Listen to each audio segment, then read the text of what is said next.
O Whindersson Nunes não crê que Deus tenha mandado matar uma cidade inteira, incluindo bebês, como a Bíblia declara. Ele não crê que Deus tenha enviado o dilúvio para matar todo mundo, como a Bíblia declara. Você sabia que esses textos, principalmente esse de Josué, em que Deus fala sobre o extermínio de cidades inteiras, é um texto muitas vezes usado para refutar a fé cristã? São sim passagens bíblicas que deixam muitos cristãos também de cabelo em pé.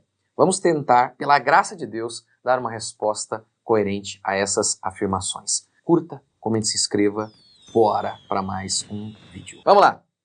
Vamos ver aqui o que o Whindersson Nunes fala. A população que eu fiz na terra, agora eu vou mandar um dilúvio para matar todo mundo. Qual Deus é o adorado? Eu quero dizer do Deus que apresentam para nós.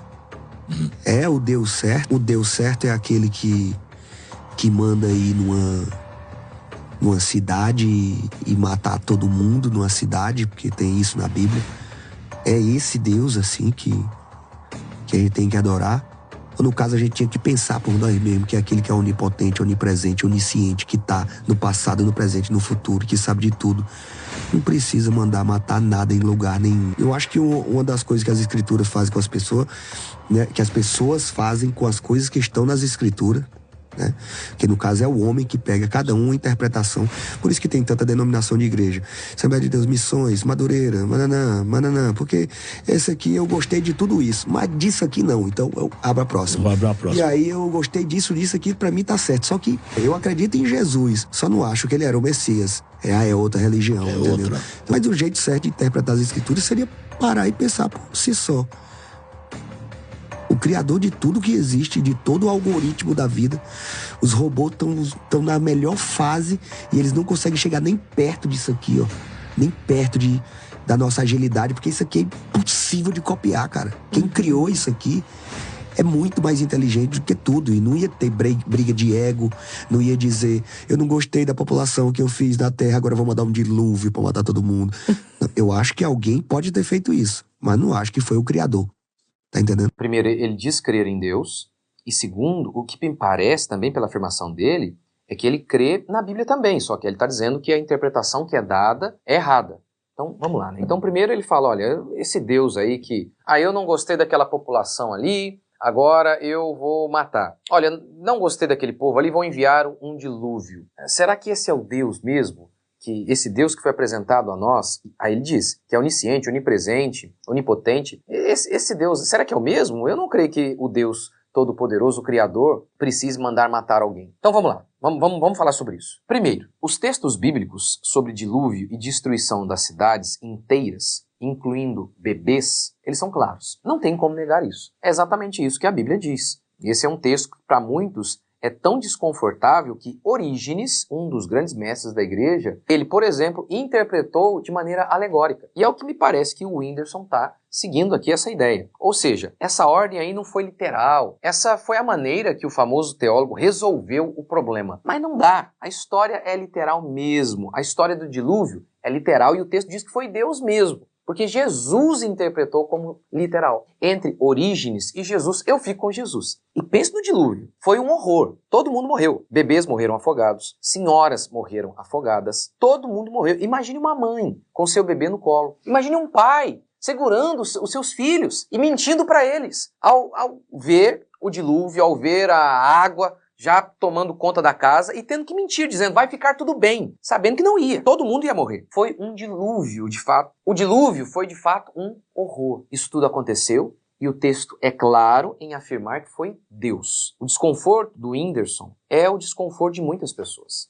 A primeira coisa que você tem que ter como um bom pressuposto para interpretar a Escritura é: a Bíblia é mesmo a palavra de Deus? Sobre estes textos que o Whindersson citou, nós temos o testemunho do próprio Cristo, dizendo que isso aqui é palavra de Deus. Aquele que é Deus, que nunca praticou injustiça, não é possível que ele pratique injustiça, que é a bondade e o amor encarnados. Ele chamou estes textos de palavra de Deus. Jesus cita o evento do dilúvio como literal e como Deus sendo o responsável.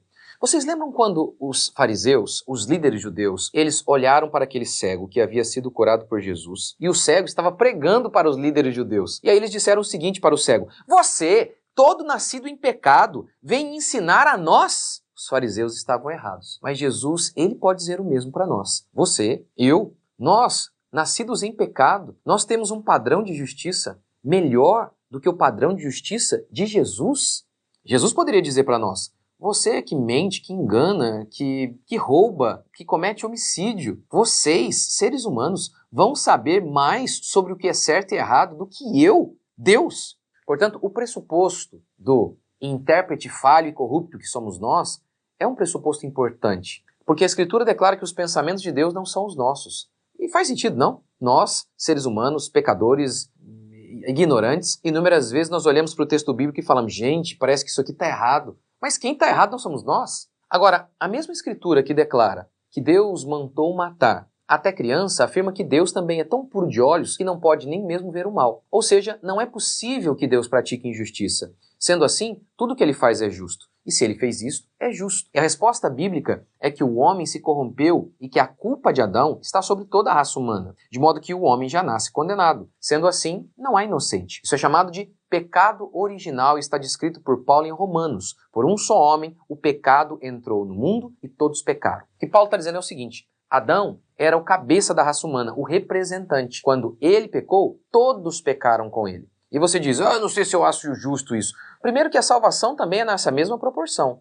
A Bíblia declara que um homem pecou e todos se tornaram pecadores. A Bíblia também declara que um homem fez o que é bom e todo o povo de Deus foi salvo. Quando você fala: não, eu não sei se esse é um critério correto de justiça, mais uma vez é o injusto dizendo para o Deus justo o que é justiça. É tipo o pior motorista ensinando o melhor piloto do mundo a pilotar. É uma coisa que não faz sentido algum. Deus é a justiça e aquilo que ele faz é correto. A segunda coisa que o Whindersson fala é: tem muita interpretação. Você pega a Bíblia e tem várias interpretações. Eu não sei exatamente o que ele quer dizer, mas o que me parece é o seguinte: há tanta interpretação errada, e essa de que Deus mandou o dilúvio é mais uma interpretação errada. O que me parece é que ele está usando o argumento das muitas interpretações para afirmar: já que há tantas interpretações, por que confiar que a sua, que declara que Deus enviou o dilúvio, está certa? O argumento parece ser um apelo ao relativismo. Olha, não tem verdade absoluta, portanto, cada um fale o que quiser. O problema dessa perspectiva é que ela anularia, inclusive, a interpretação do Whindersson, que é a de que Deus não enviou o dilúvio. A verdade é o seguinte: o fato de existir milhares de interpretações não anula a interpretação tradicional de que Deus enviou sim o dilúvio. O fato de existir várias interpretações só mostra que há maneiras infinitas de errar. 2 mais 2 dá 4 e o resultado correto é um só. Há somente uma maneira de acertar, mas há infinitas maneiras de errar. 2 mais 2, 5, 2 mais 2 igual a 8, 2 mais 2 igual a 1000, por aí vai. Mas os muitos erros não provam por si mesmos que não exista um resultado correto. Antes, só prova o quão perdidos nós estamos, o quão defeituosos nós somos. Por fim, o Whindersson disse: o jeito certo de interpretar a Escritura seria parar e pensar: o Criador de tudo, o que existe, não iria mandar um dilúvio. O critério dele é: o Deus que criou tudo não destruiria tudo. Por que não? E outra coisa que o Whindersson não nota: como ele mesmo afirmou, Deus é onipresente, Deus é onisciente, Deus é onipotente. Sendo assim, Deus nem precisa mandar matar. Toda a morte tem a ver com Deus. Deus não precisa mandar matar o bebê para ser responsável pelo evento. Um bebê foi brutalmente assassinado no Rio de Janeiro às 19 horas no ano de 2025, no dia 4 de maio. Se Deus é onisciente, ele sabia que o assassino mataria o bebê ou não? Sim. Se Deus é onipresente, Deus estava lá ou não? Sim. Se Deus é onipotente e poderia impedir e não impediu, então mesmo sem ter dado a ordem, Deus não é responsável pela morte do bebê? É claro que é.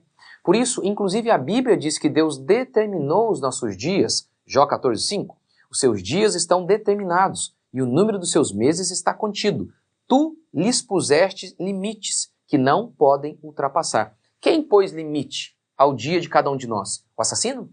A natureza é o mesmo? Ou o texto diz Deus? Jesus também disse o mesmo, ao afirmar que nenhum pardal morre e nenhum fio de cabelo da nossa cabeça cai sem o consentimento divino. Ou seja, Deus não precisa mesmo mandar matar, porque toda a morte só acontece porque Deus quis. Eu mato e eu faço viver, e não há Deus além de mim, declara a Escritura. Seja porque Deus estava punindo o pecado, seja porque Deus estabeleceu que a vida do Ricardo será mais curta que a do João, mas é Deus quem determina o fim da vida de João. E tem outro elemento muito esquecido pelos ateus nessa matemática, a eternidade. E por fim, tem outro elemento muito esquecido pelos ateus nessa matemática, a eternidade. Paulo diz que os sofrimentos do tempo presente não podem ser comparados com a glória a ser revelada. O céu é algo tão espetacular que toda criança morta, toda fome e pobreza, toda violência contra mulheres, tudo isso será nada. Agora, sabe qual que é a grande questão, o grande ponto desse argumento? Eu não sei como é o céu, eu só sei como é a terra, eu só sei dos meus sofrimentos do tempo presente. Eu não sei nada da glória futura, mas confiante num Deus justo e bom,